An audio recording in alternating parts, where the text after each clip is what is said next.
Good afternoon, everybody. Please have a seat.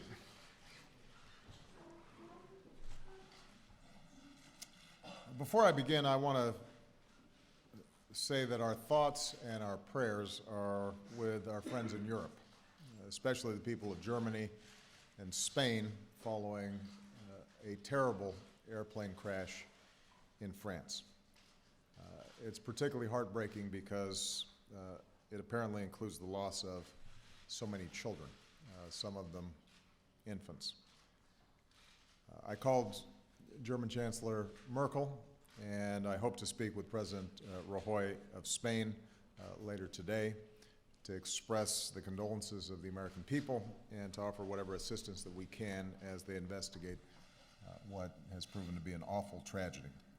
Our teams are in close contact, and we're working to confirm how many Americans may have been on board. Germany and Spain are among our strongest allies in the world, and our message to them is that as their steadfast friend and ally, America stands with them at this moment of sorrow. Now, it is a great pleasure to welcome President Ghani to the White House. As many of you know, President Ghani spent time here in the United States as a student and as a scholar. He happened to go to Columbia University, where we both studied, and then spent time in the World Bank just down the street from here. And so his life reflects, in many ways, the friendship and mutual respect between Americans and Afghans. And in that spirit, Mr. President, I want to extend to you the warmest of welcomes. President Ghani's presence here today, along with Chief Executive Abdullah, underscores Afghanistan's progress. In last year's election, millions of Afghans defied the threats from the Taliban and bravely cast their ballots. In the spirit of compromise and putting their interests behind the interests of the nation, President Ghani and Dr. Abdullah ensured the first peaceful and democratic transfer of power in Afghanistan's history. And together they now lead a national unity government that reflects the diversity, the strength, and the determination of the Afghan people. Their government signed the bilateral security agreement between our two countries, and on December 31st, after more than 13 years, America's combat mission in Afghanistan came to a responsible end. Afghan forces now have full responsibility for security across their country. Some 330,000 Afghans serve in the police and security forces, and they are making extraordinary sacrifices, fighting and often dying for their country, and they continue to grow stronger month by month. Today we honor the many Afghans, men, women, and children who have given their lives for their country. We salute the more than 2,200 Americans, patriots, who made the ultimate sacrifice in Afghanistan, and the many more who were wounded. This morning, President Ghani and Dr. Abdullah visited Arlington National Cemetery to pay their respects to our fallen heroes. We are grateful for that gesture of gratitude, and we know it meant a lot to the families as well. We'll see the bonds again between our people on display when President Ghani has an opportunity to address Congress tomorrow. So, with a new government in Afghanistan and with the end of our combat mission, this visit is an opportunity to begin a new chapter between our two nations. President Ghani and Dr. Abdullah, I thank you both for your strong support of the partnership between our two nations. And yesterday, they had a chance to spend time in Camp David with our respective teams and had excellent discussions on how we can move forward together. Today, guided by our strategic partnership, we focused on several areas. First, we agreed to continue to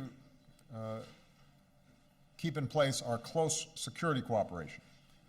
Afghanistan remains a very dangerous place, and insurgents still launch attacks, including cowardly suicide bombings against civilians. President Ghani is pursuing reforms to further strengthen Afghan security forces, including respect for human rights. And as part of the ongoing NATO mission, the United States will continue to train, advise, and assist Afghan security forces. As we announced yesterday, we'll work with Congress on funding to sustain 352,000 Afghan police and troops through 2017. At the same time, we'll continue to conduct targeted counterterrorism operations, and we agreed to maintain a dialogue on our counterterrorism partnership in the years ahead. Now, at our peak 4 years ago, the United States had more than 100,000 troops in Afghanistan. In support of today's narrow missions, we have just under 10,000 troops there. Last year, I announced a timeline for drawing down our forces further, and I made it clear that we're determined to preserve the gains our troops have won. President Ghani has requested some flexibility on our drawdown timelines. I've consulted with General Campbell in Afghanistan, my national security team, and I've decided that we will maintain our current posture of 9,800 troops through the end of this year.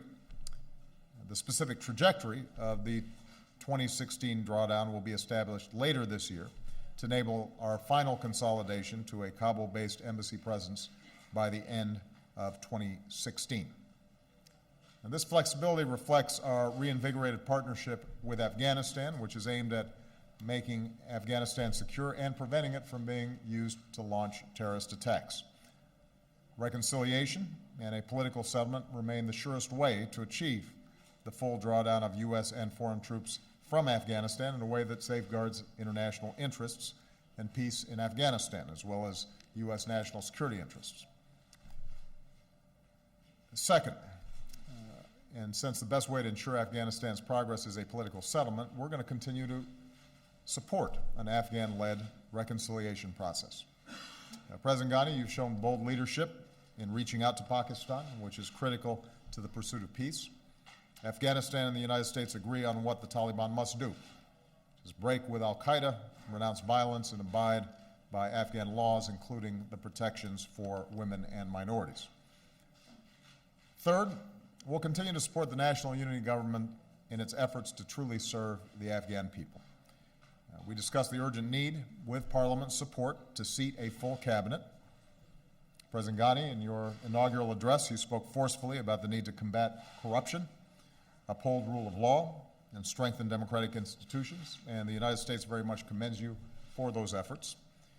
And you moved many Afghans with your eloquent tribute to your wife and partner, First Lady Rula Ghani. America will continue to be your partner in advancing the rights and dignity of all Afghans, including women and girls. And finally, we'll continue to support the development that underpins stability and improves the lives of the Afghan people. Over the years, there have been major gains, dramatic improvements in public health, life expectancy, literacy, including for millions of girls who are in school. President Ghani is a leading expert on development, and I've been impressed by the reforms that he's pursuing to make Afghanistan more self-reliant. He wants to empower Afghans in these efforts, and that's why under the new development partnership that we announced yesterday, U.S. economic assistance will increasingly go through Afghan institutions in support of Afghan priorities, with an emphasis on accountability, performance, and achieving results. In closing, I'd note that, as many of you know, President Ghani is by training an anthropologist, as was my mother. It's been said that the purpose of anthropology is to make the world safe for human differences. Afghanistan and our world is marked by incredible diversity and differences of history and culture and faiths.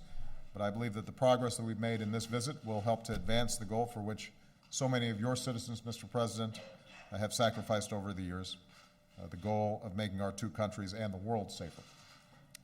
President Ghani, Chief Executive Abdullah, thank you both for your leadership and your partnership.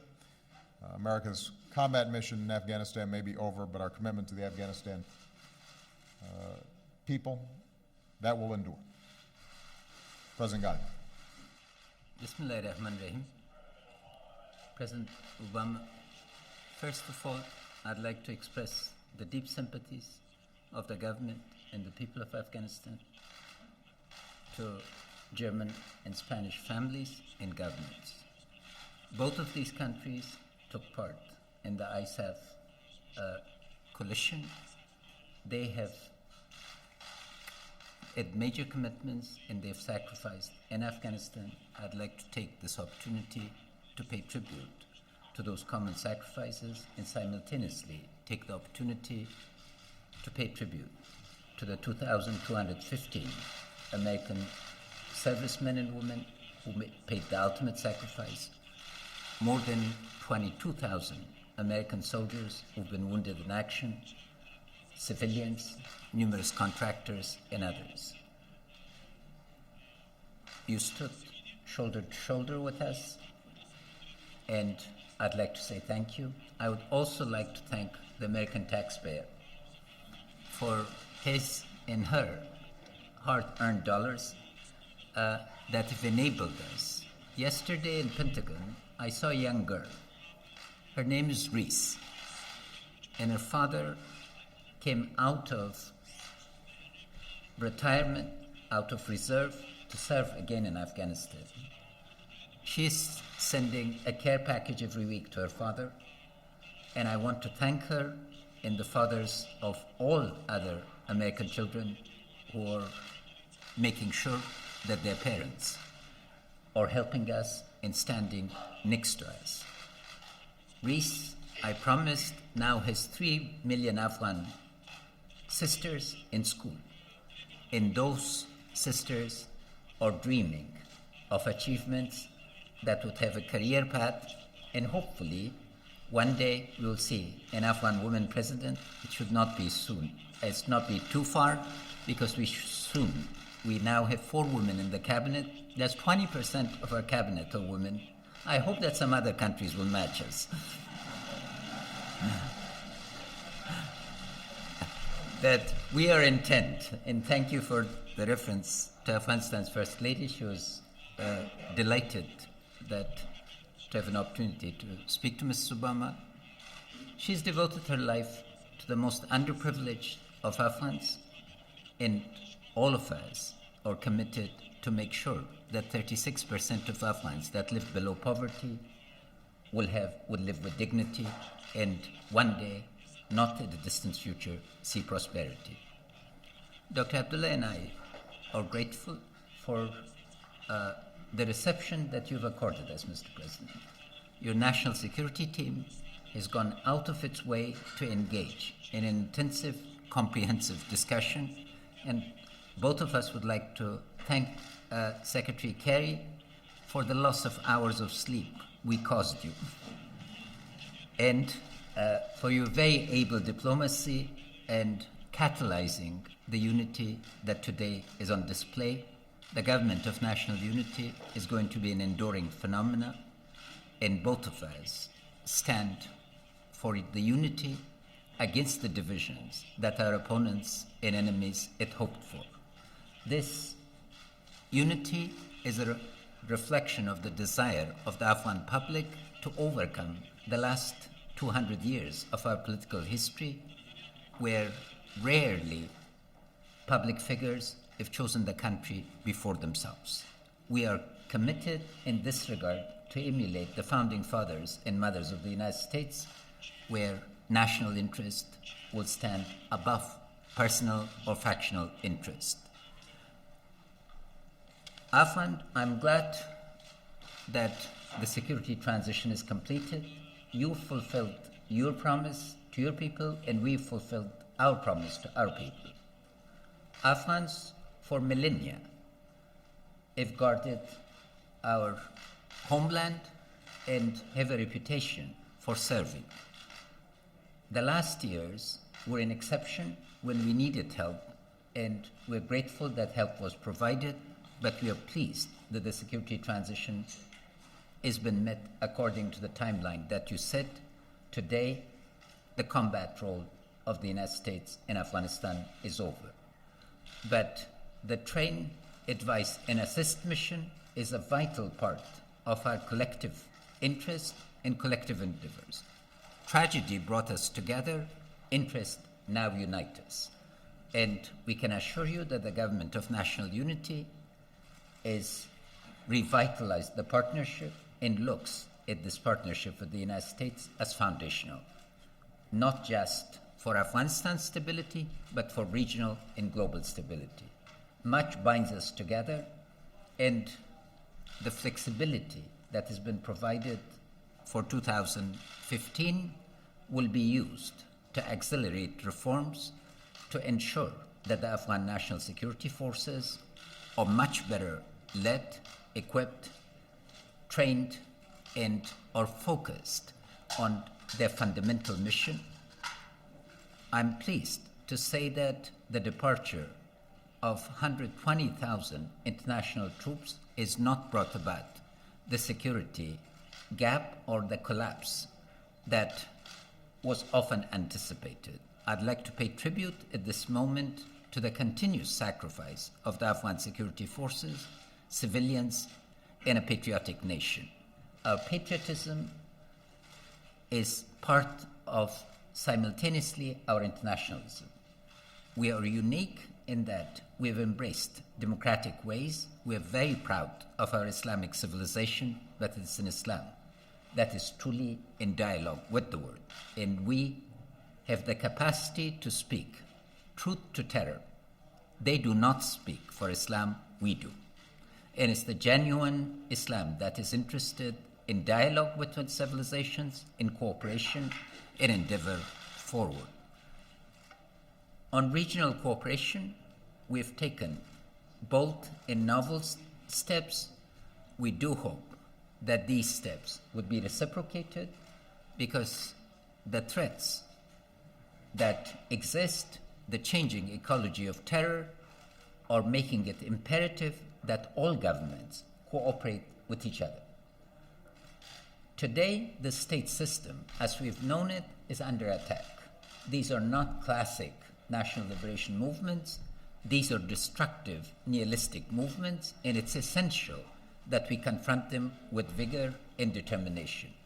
But we must differentiate between those and Afghan citizens who desire peace. Any political difference, anything that divides us must be resolved politically. And we've shown the wisdom and determination that we can arrive at unity of purpose. So our commitment to peace is clear.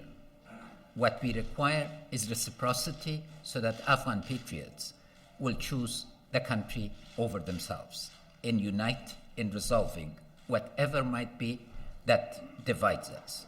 But we will not have peace with those who use our territory as a proxy for other purposes, as a battleground for alien forces, or as a launching pad for global terrorism. This trip is provided as an opportunity to have a comprehensive overview, and I'm, again, want to express thank you for your commitment to submit a bill to Congress for support of our security forces to 2017. There's much work that lies ahead of us, and the flexibility that has been provided will be used to maximum effect to accelerate reforms to ensure that our security forces honor human rights, that they internalize the practices that binds an army, a police force, a secret service to the people. Violence against our people has no place within our security culture, and we will overcome those types of legacies. It's again a pleasure to be standing next to a graduate of Columbia University. There's much that unites us, and your mother was an inspiration to us. I understand that the president of the World Bank actually got the job because he invoked your mother's teachings to convince you that the anthropologist could lead the World Bank. So thank you for according him that rare opportunity. He's doing a great job. All right, with that, let's take a couple questions. Leo Sheng, Military Times.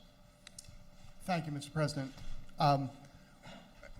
This is on, right? Yeah, it's on. I can hear it. With the increased slowdown in the drawdown here, we're looking at more risk, more danger for U.S. troops that are in Afghanistan. How do you justify that to them? How do you tell them that the mission is still worth it? And how do you assure them that there is an end coming to this mission? And for President Ghani, you've talked the last couple of days a lot about the sacrifice of U.S. troops. You were at Arlington earlier today. How do you tell them that this continued sacrifice will be worth it to them as well? Well, first of all, I think it's important, Leo, to remember the timeline for a withdrawal down to a embassy-centered presence, a normalization of our presence in Afghanistan remains the end of 2016. So that hasn't changed. Our transition out of a combat role has not changed. Now, I am the first to say that as long as our men and women in uniform are serving in Afghanistan, there are risks involved. It's a dangerous place. Casualties have come down precipitously as we've engaged in the drawdown. It's been over 90 days since 2 Americans were killed in Afghanistan. That has occurred precisely because we're not in a combat role. And I think it is worth noting the significant casualties that the Afghan security services have incurred. As we've drawn down, they've stood up and they're fighting. They're fighting with courage and tenacity, and they're getting better month by month. But you can't minimize the sacrifices that our military families make. It means some folks are going to be rotating back into Afghanistan for a few extra months relative to what otherwise would have been the case. We're essentially moving the drawdown pace over to the right for several months, in part to compensate for the lengthy period it took for government formation, in part because we want to make sure that we're doing everything we can to help Afghan security forces succeed, so we don't have to go back, so we don't have to respond in an emergency because because terrorist activities are being launched out of Afghanistan. We're on the path to do that, and it was my assessment as Commander-in-Chief that it made sense for us to provide a few extra months for us to be able to help on things like logistics, making sure that equipment is not just in place, but it's also used properly, that the training and advising and strategic input that's been provided continues through this fighting season, in part so that President Karzai, who has taken on the mantle of Commander-in-Chief in a way that we have not seen in the past from an Afghan president, can do a serious review and can assess, here's where our strengths are, where our weaknesses are, and we can proceed with more effective joint planning going forward. So, the bottom line is our men and women in uniform make enormous sacrifices. Their families do too. They serve alongside them. This will mean that there are going to be some of our folks who are in Afghanistan under the new schedule who would have been home. But it is important to keep in perspective, first of all, that we've gone down from 100,000 down to under 10,000, that they are not on the front lines because they're not in a combat role. We are doing all that we can do to make sure that force protection is a priority for those who are in Afghanistan. And the date for us to have completed our drawdown will not change.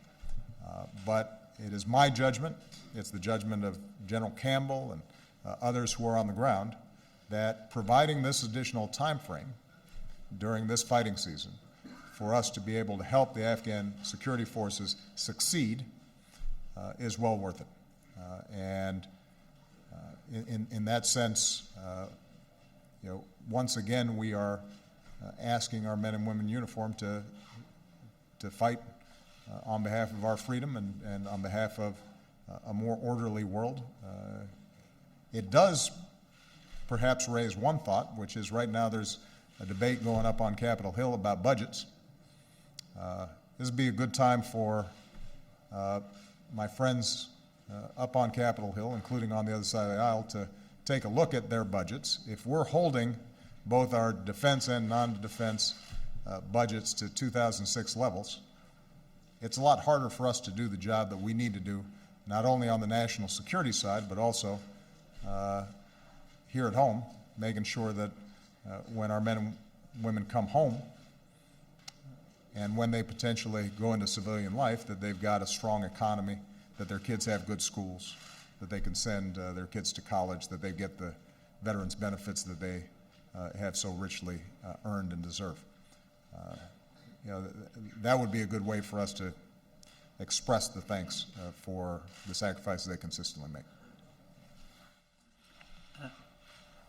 I met yesterday the widow of General Green. She would like the memory of her husband to be preserved by a sustainable Afghanistan that is secure. The 2,215 Americans that have died must not die in vain. They must leave behind a legacy of a stable Afghanistan, and it's that preservation of those gains that I think inspires the American servicemen and women to obey the call of their commanders, the order of their commanders. Second, we have taken them out of the harm's way.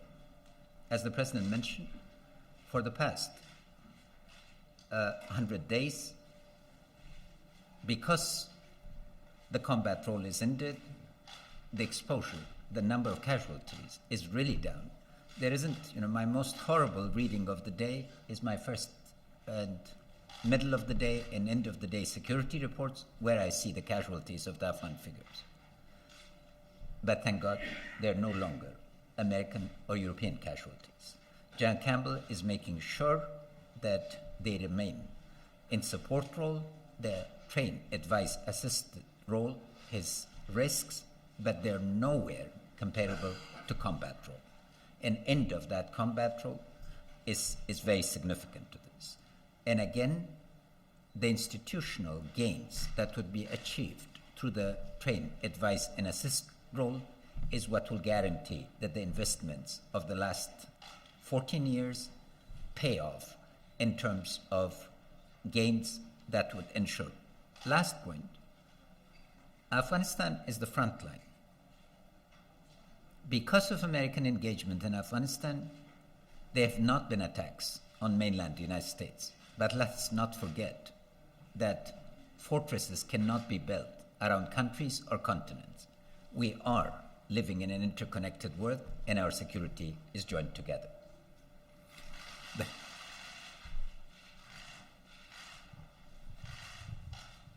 Thank you very much. This is Pervez Kawa from Kabul-based Ashraf daily newspaper. President Obama, you're talking about the long-term strategic partnership between Afghanistan and the United States. At the same time, you're talking about deadlines, about the withdrawal of the soldiers from Afghanistan. How do you ensure the long-term, or how do you define the long-term strategic partnership after 2017, or from 2017 onward? جناب رئيس جمهور غني. Mr. President Ghani, I wanted to, what do you expect, Mr. President? What were the expectations coming to the United States, and what you would like to return with to Afghanistan? Please. Bismillahirrahmanirrahim. Teşekkür. انتصارات ما بود Our expectations were همکاری ما that our cooperation will be و enhanced, دیدگاهی and we will have a clear vision و عملی and practical برای vision همکاری for دوامدار cooperation, ایجاد for شد. an enduring cooperation with the United این States be there. تغییر فضا And با this وجود change آمده of امروز environment has occurred, دولت and امریکا today the United States government دولت افغانستان and یک شریک قابل باور considers و the یک government همکار of قابل اعتبار Afghanistan می‌داند. a really reliable partner. تعهداتی که Commitments شده قابل that are مقایسه made است. are considerable, پیشنهاد تمویل and the funding proposal امنیتی افغانستان برای سال of supporting 2017 Afghan security forces by بالاخره به 2017, 4.1 میلیارد دلار and it میرسه. has reached to این $4.1 billion. کمی نیست. It's یکی از nothing نکات less. It's a عمده significant است. issue. It's در a عین very حال important issue. دیروز And also yesterday, یک چارچوب نو there was a همکاری new اقتصادی گذاشته framework شد for که 800 میلیون economic دلار. cooperation was اساس laid out, according to which شرایط $800 اصلاحات million از رای بودجه were افغانستان made, a commitment به were مصرف made. خود رسید. Those will be spent through the اما Afghan از همه budget. که مهمتر But most انعطاف importantly is the flexibility that has been shown in the area of security cooperation, and this flexibility is going to ensure and provide confidence to our security forces and our people, and also is going to send a very strong message to the region that this cooperation is not short-term, but it's enduring and long-term. Our strategic partnership is based on a very simple principle. We want the Afghan people, through their security forces, directed by their president and commander-in-chief, to be able to provide for their own security. And our goal is to make sure that we are a strong partner in helping to build and sustain effective Afghan security forces.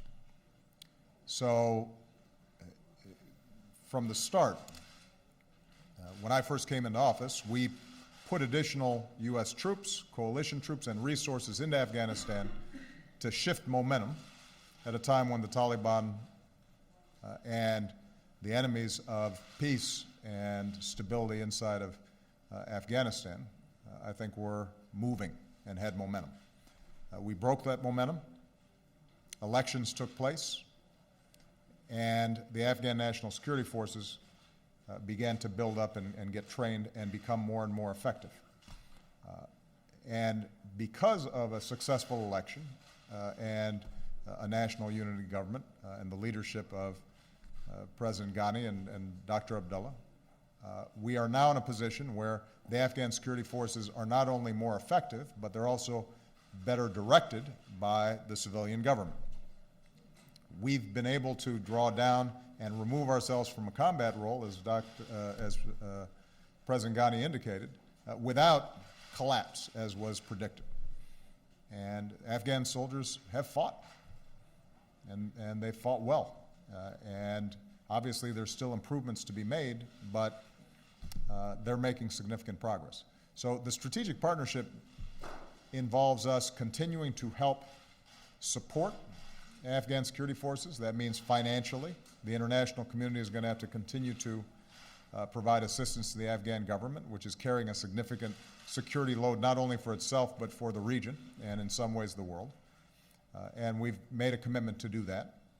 We're going to continue to provide the kind of security cooperation and support that is required, training, assisting, advising, helping on logistics, helping on developing enabler capacity, all the things that go into a modern military, a professional military, a professional police force that can provide security on Afghan soil by Afghans. And the cooperation and the strategic partnership involves building up the prosperity and opportunities for the Afghan people through the economic development that was mentioned by the President. So, we intend to be working with the Afghan government and the Afghan people for a long time. In many ways, our troop presence, our military assistance is just one component of what is a much larger process. And the more successful we are in building Afghan capacity and strengthening the Afghan economy, the more the strategic partnership that we have will be like the partnership that we have with many countries around the world.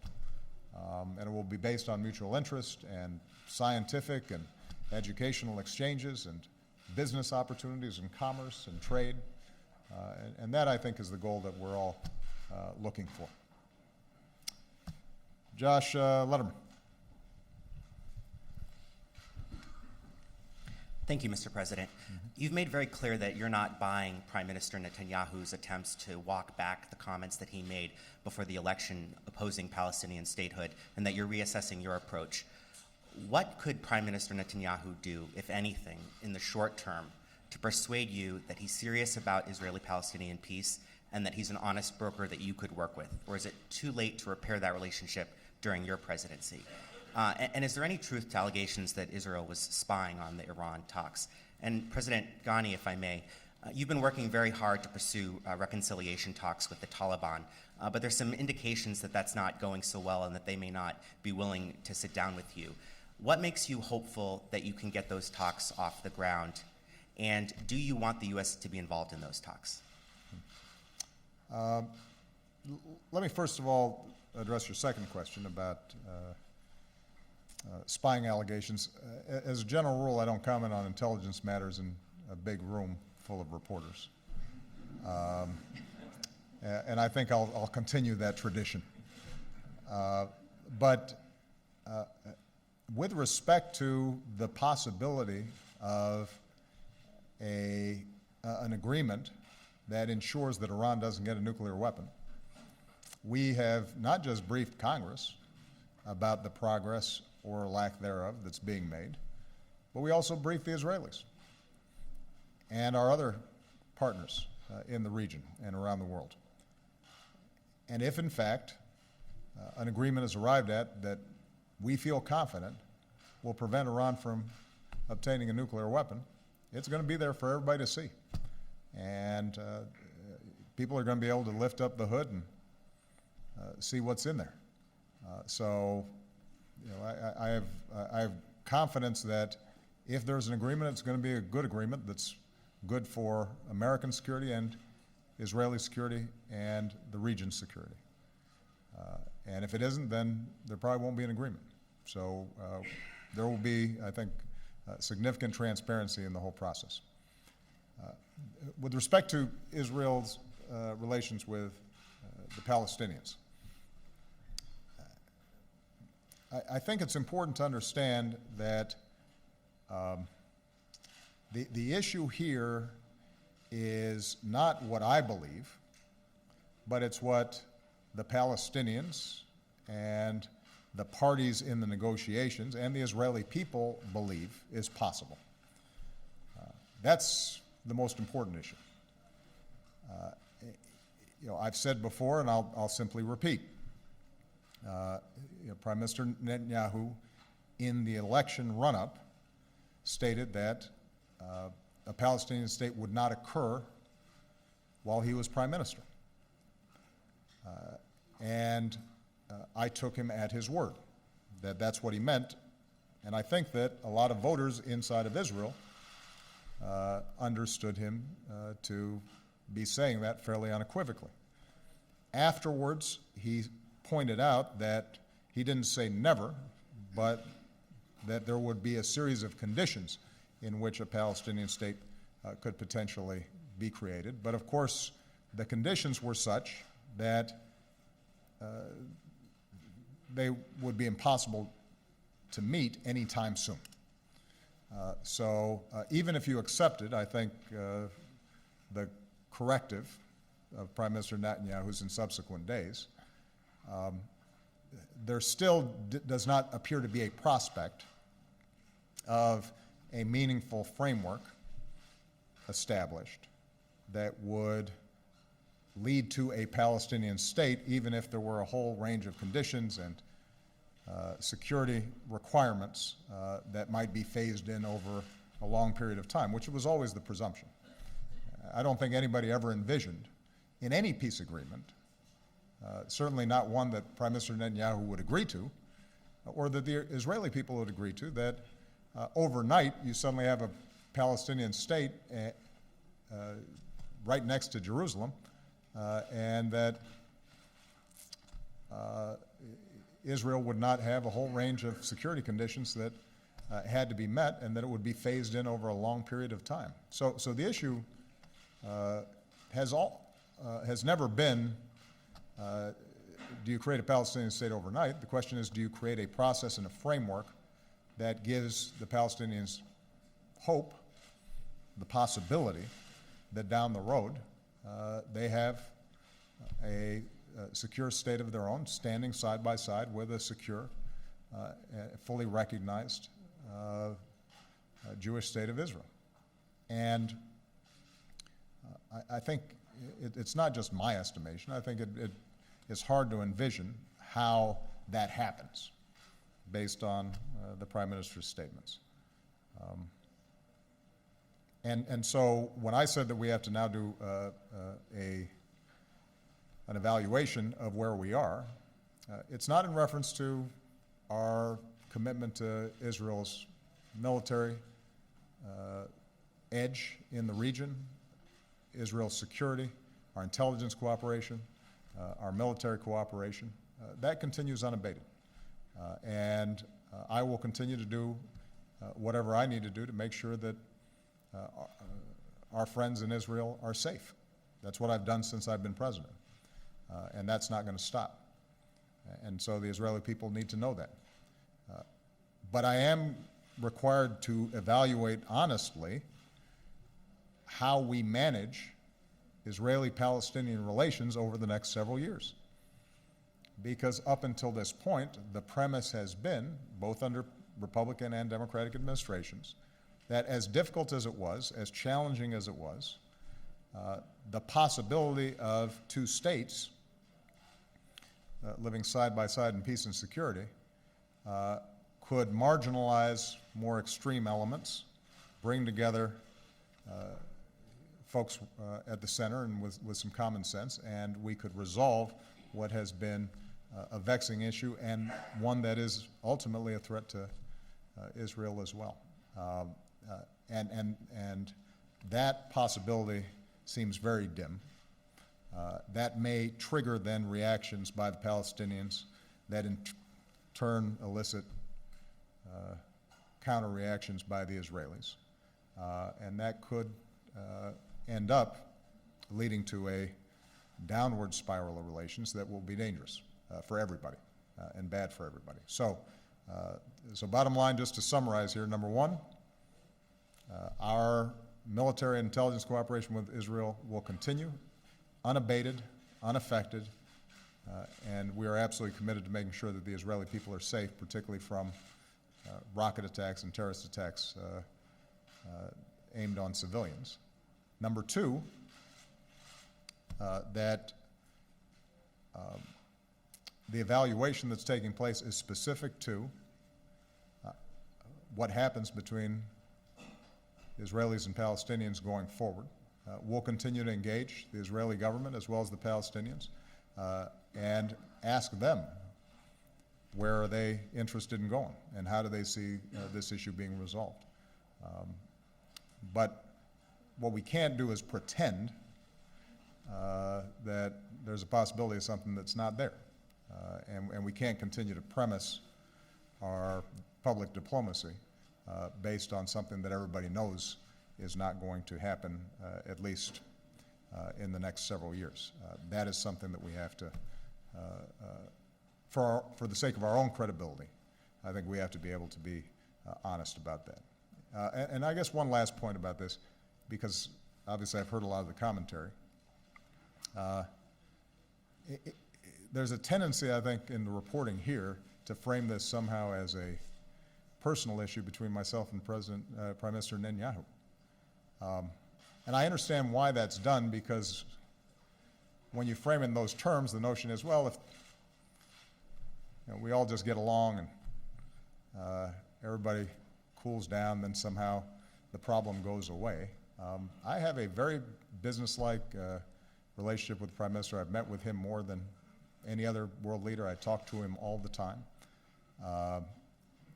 He is representing his country's interest the way he thinks he needs to, and I'm doing the same. So the issue is not a matter of relations between leaders. The issue is a very clear, substantive challenge. We believe that two states is the best path forward for Israel's security, for Palestinian aspirations, and for regional stability. That's our view, and that continues to be our view. And Prime Minister Netanyahu has a different approach. And so this can't be reduced to a matter of somehow let's all hold hands and sing Kumbaya. This is a matter of figuring out how do we get through a real knotty policy difference that has great consequences for both countries and for the region. Okay? Supporting Palestinian statehood in the UN? going to do that evaluation, we're going to partly wait for an actual Israeli government to form. Peace is our priority. Don't make premature judgments. And what we have asked from the United States, and President Obama has graciously supported it, is to support an Afghan-led and Afghan-owned peace process. And we are confident that this approach will bear the results in time. Peace is always difficult, and it requires focus, attention, and sacrifice, and that's what we are willing to do to bring it about. Moment as view. Thank you very much, Mr. President. I have got a question to Mr. Obama. You just mentioned that Afghanistan is still a dangerous place. While it's a dangerous place, is it the right decision to draw down the force level at a time when it's a dangerous place, and meanwhile Afghan forces are less equipped and they cannot fight truly? Mr. President, my question is the peace process. What was your initial or your request from the United States President? سعادت ایالات متحده امریکایی The United States has agreed to with us that the peace process will be led by Afghans, and Afghans will continue this process, and it will be led by Afghans, and this is obvious for us, and we are thankful for this support. Afghanistan is still a dangerous place. The way it's going to become less dangerous is by Afghan security forces and Afghan police being capable of keeping law and order and security in the country. And that is not going to happen if foreign forces are continually relied upon for the basic security of Afghanistan. So there are going to be specialized areas where we can cooperate, dealing with some of the most vicious terrorist networks. There's going to be intelligence cooperation and counterterrorism cooperation, and there are going to be specialized areas where we can provide logistical support and training and enabling support. But the fact is that unless